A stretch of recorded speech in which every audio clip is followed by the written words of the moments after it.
BP ఎంత ఉండాలి? ఏ వయసు వాళ్ళకి ఇది ఎక్కువగా ప్రాబ్లంగా ఉంటుంది?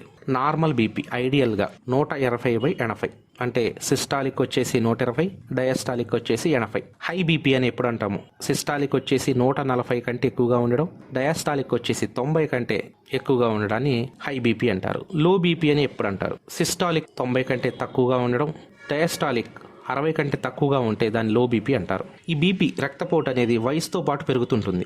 ఇప్పుడు ఉన్న పరిస్థితుల్లో బీపీతో బాధపడే వాళ్ళ శాతాన్ని చూద్దాం. 18 నుంచి 39 సంవత్సరాల వాళ్ళు 22%, 22% ఈ బీపీతో బాధపడుతున్నారు. 40 నుంచి 59 సంవత్సరాల వయసు మధ్య ఉన్న వాళ్ళు 55% ఈ బీపీతో బాధపడుతున్నారు. 60 సంవత్సరాల నుండి 75% మంది, 60 సంవత్సరాల కంటే ఎక్కువ ఉన్న వాళ్ళు ఈ బీపీతో బాధపడుతున్నారు. 55 సంవత్సరాల నుండి 65 సంవత్సరాల వయసులో, అంటే ఇంతకుముందు రక్తపోటు లేని వాళ్ళు, అంటే బీపీ లేని వాళ్ళకి ఈ ఏజ్లో రక్తపోటు వచ్చే శాతం వచ్చేసి 90% ఉంది. పెరిగే కొద్దీ రక్తనాళ వ్యవస్థ మారుతుంది మరియు ధమనులు అంటే ఆర్టరీస్ చాలా గట్టిగా మారుతాయి. ఇది రక్తపోటు పెరగడానికి కారణమవుతుంది.